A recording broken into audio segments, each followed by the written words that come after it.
प्रिय दर्शक बंधुगण प्रायश देखा मिले संसार रे सुख प्रदानकारी व्यवहार को परित्याग करी विपरीत कार्यकलाप द्वारा कौन व्यक्ति केवे हेले सुखी हो पारे नहीं। बंधुगण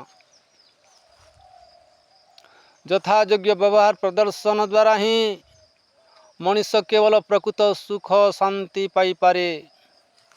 मनुष्य सुशिक्षा द्वारा धर्म अर्थ काम मोक्ष फल को लाभ करने को समर्थ होता है।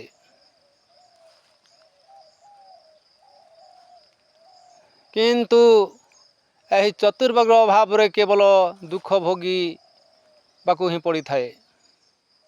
ता नुहे पशुतुल्य जीवन यापन मध्य करने को होता है।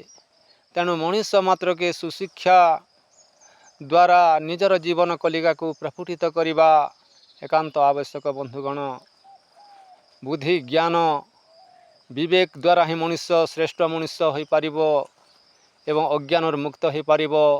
संसार रे सुख शांति एवं समस्त दैविक दुर्घटना मुक्ति लाभ करि पारिबो। आसंतु आम ज्ञान आहरण करी जीवन को अज्ञान अंधकार मुक्त करी परमात्मा प्राप्ति पाई परिबा।